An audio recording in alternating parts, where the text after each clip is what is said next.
I'm Auntie. This is my sister. Say hello. Hi. Yeah. We just watched the film called The Good, the Bad, and the Ugly. Um, Ida, what happens in the film The Good, Bad, and the Ugly? It's going so well.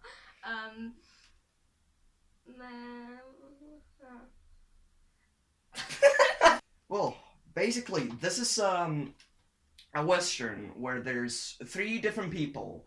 There's the good, who's also who's also called Blondie. Blondie.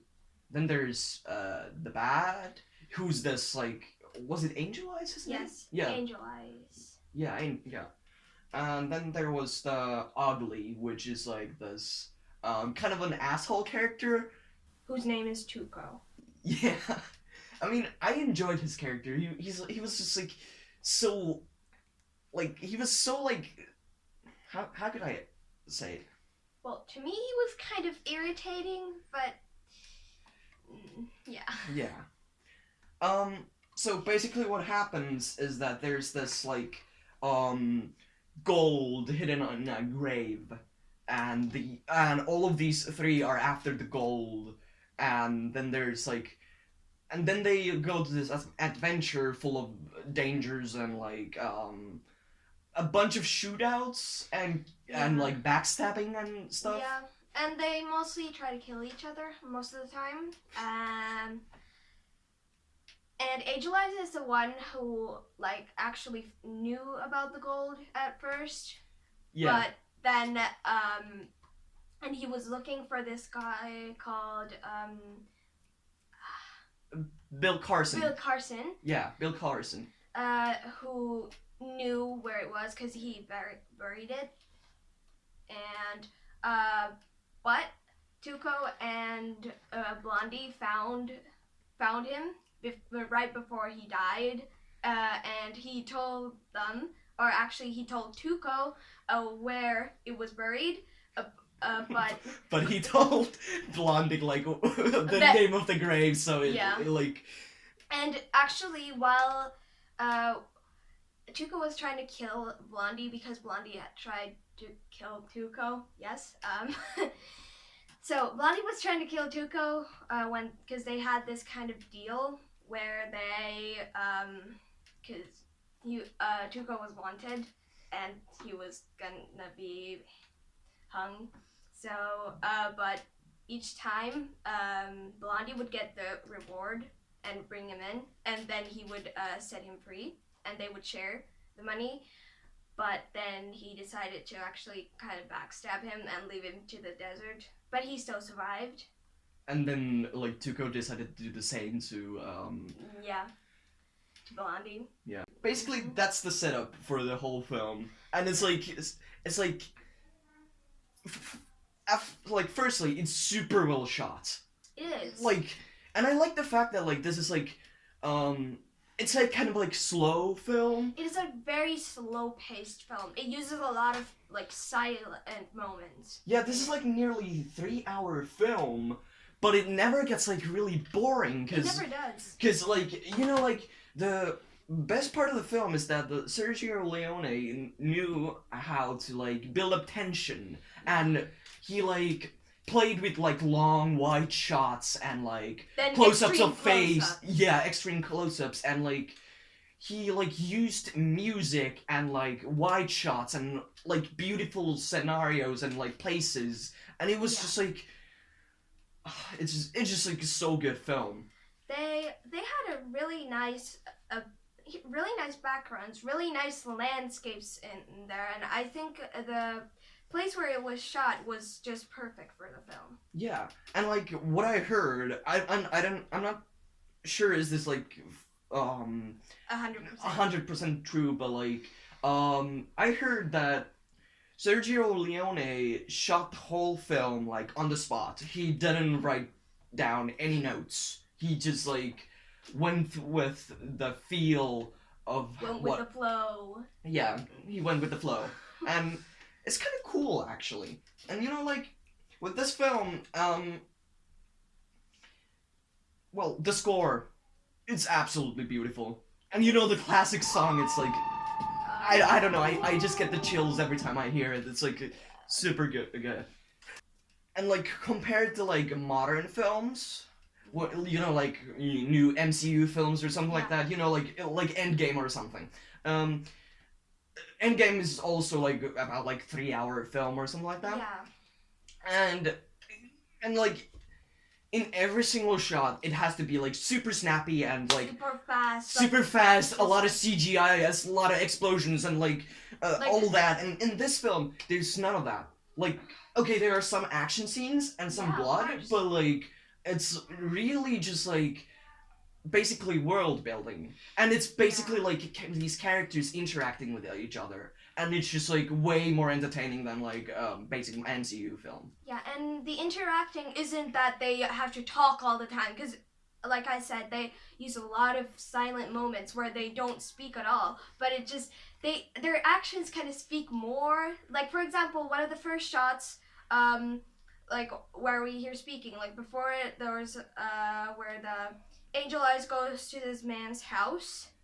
Yeah, It was silent for a long time, but it seemed like the two still kind of knew what was going on, Yeah. and like they didn't have to say anything, and you knew exactly that both of them knew like what's going on and what's going to happen and what's yeah. and it was like super cool. I was. really love like filmmaking and films where they don't have to explain everything to the audience. Yeah, like they don't just have to like see, this is a tree, this is whatever. But that's really nice when they actually leave some of it. Also, when they leave some of it open, kind of, and Yeah. also like when they just don't explain it too much. It's just I Yeah. think that's really good. And also, I think one reason why I like older films is because, well, first of all, they don't have CGI, so they don't like fill it up with all that, because they have to actually like They have to do it physically, and Yeah. like it's super cool when they like do something like really how can I say, like, you know, like when they explode like the houses or something like that, you can definitely see that they really exploded a house, yeah. made a house explode, because like they didn't have any computers, they didn't have like any way to make CGI explosions, and it's just like Yeah. super cool that they actually like blew up houses or like used stuntmen or did like blood squibs or something like that, because like you don't see that much of that in today's films. You really don't, because basically now they a lot of the times it's just they just put a lot of CGI and think that's gonna make it a great film. Yeah. I mean, of course, it's not all new like movies today, but still many of them. I mean, like major Hollywood films Yes. nowadays are just like That's basically kind of what they are now. yeah. Okay. Are there any aspects you disliked about this film?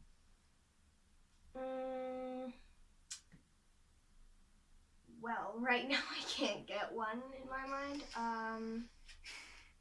You? Not really. It's just like It's kind of hard. You really have to search for something. yeah, like you know, like this is like nearly perfect film. Like you can't. Like when you're watching this, there are like in every single film, there are always some things you can comment on, but they are really not actually like flaws. They're just like things you like to point out, like hey, did you notice that, or like something like that. Yeah, and I mean, because like with this film, with films that are done this good, I feel like you really, if you want to find something, you really gotta look really closely, and like you really gotta search for something, which like kind of like ruins the film and the It magic of the does. film if you like try to find like flaws. Yeah, because for example, this was my first time watching the film myself, so I gotta say I didn't really pay attention to those, and I think that's what the really should be about. Yeah, and I mean like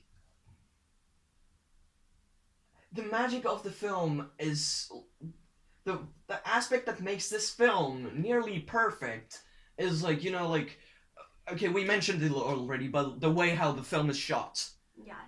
the music, and the acting, especially Yeah. Clint Eastwood, he's just like super cool. And Yeah, I mean, I don't know about all the goodness. I mean, all of them got some bad in them. I mean, I get it, but still, I mean, he's pretty cool. yeah. And I don't know why, but like young Clint Eastwood looks a bit like, you know, like Hugh Jackman. Oh yeah, he really does. Yeah, that's what we noticed. We talked about it.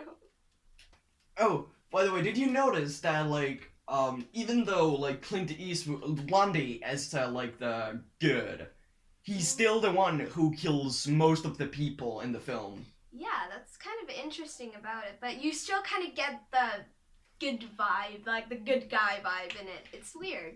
Yeah, like you know, like even though Tuco is the asshole character, he like I don't know. I like the Tuco's character because he's like he's an asshole, yes, but Yes. like he also has this kind of like it was he was like fascinating. He was like an asshole in a fascinating way.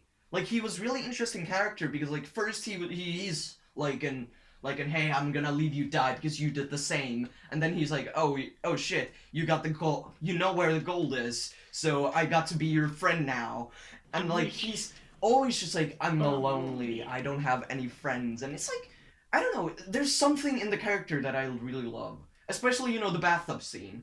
Oh yeah. When you have to shoot, shoot, don't talk. Like some scenes, I really find him pretty like, I don't know.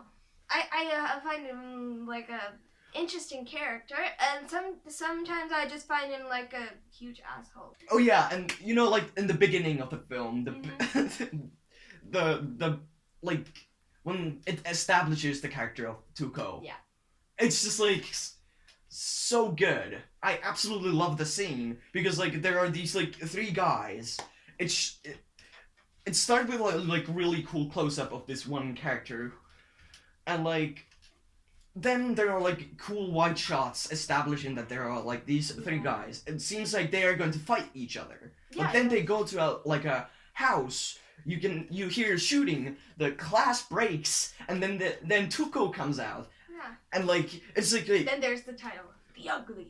yeah, yeah, like and it's like a great way to show that yeah, here's this character and what he is. Yeah, about Tuco, by the way. While I was watching the film, I was like, he might be an asshole. He might be kind of, you know, irritating, but he's good. He's good. Like, first of all, he survived the desert. Like, that was already like, whoa. Yeah. Also, he was a good shooter, and yeah, you just kind of would. Yeah. Wait a second. One of my problems was that like when I started to watch the film, I kind of like mixed up this and The Unforgiven. Oh. Because this is also a western, whereas Clint Eastwood, and this is also really good. Like for example, it got like 4 Oscars and stuff.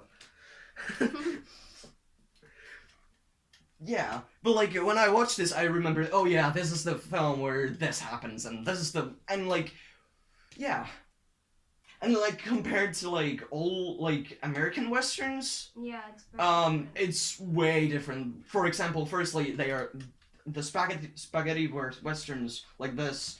They're like brutal. They are violent. Yeah. Okay, they are not like overly violent. Yeah, and no, they, like it's not overly like they don't. it's not like Brain Dead or anything. Yeah. but But like There's still a lot of violence. You can see there are a lot of shooting and. yeah, and you know like there about violence, by the way, the thing with this film is that like it doesn't need to show much, but it Yeah. feels like there's a lot of violence, and it's Yeah. like, and it's so cool. It's kind of the same effect that like you know like Clockwork Orange gives me. Mhm. Like, you don't see much. You don't like ever see him truly rape anyone, but then still there is the aspect that he rapes women, and and then there's still the aspect of violence, and you just like feel like it's way more violent that the film actually shows. Yeah. And that's why I love this film, because like it doesn't show much, and it's still like really, you can still feel like it's overly violent. Yeah, like that's the thing about like a lot of good films. Like they, like with showing so little, they can actually like give so much. Like Yeah. that's when it's a really good film, you know that. Yeah. Okay. I think we have discussed about this film a lot, and Yeah. we have showed that we love this film. Yeah, that it's a really good film. It's absolutely one of my favorite films of all time. Yeah. Yeah. What would be your rating for this film? Out Like of from what? in the scale of 1 to 5 stars. Actually, no, 1 to 5 guns. 1 to 5 guns, yeah. Cause thing is, I really like this film, but I don't want to be, too generous, cause, yeah. But, I can't really find a lot of flaws in it, so, let's say, Okay, I can say mine Sure. and this. In my opinion, this is 5 out of 5 guns. It's like absolutely fantastic. I love it. Like, without a doubt, this is like absolutely like really good film. Yeah, I'd say, even though I'm usually not very into westerns, and I'm still gonna say 5 out of 5 guns, because it's like the best western I've ever seen, actually. The only and the best. No, I've seen some westerns too. Oh, like what? I don't remember the name, but I remember at one point you were watching was... Oh yeah, we watched that one really bad like 2000s. Actually, you actually watched like a few, and I saw like 1 or 2. Oh yeah. Oh yeah, we watched one of this John Wayne films. It was like super hilarious. Like it wasn't good at all. It was just like super bad and hilarious when they like got like every time someone did a fist fight, you could see that it was like really sped up footage. and every time when someone got shot, he just like spun around Yeah, and they just spun around, like, fell down. Whee! Like, oh God. Yeah. Yeah. Yeah. Any final thoughts? No, not really. Clint Eastwood is freaking awesome. Hey, it was nice to talk about. Yeah.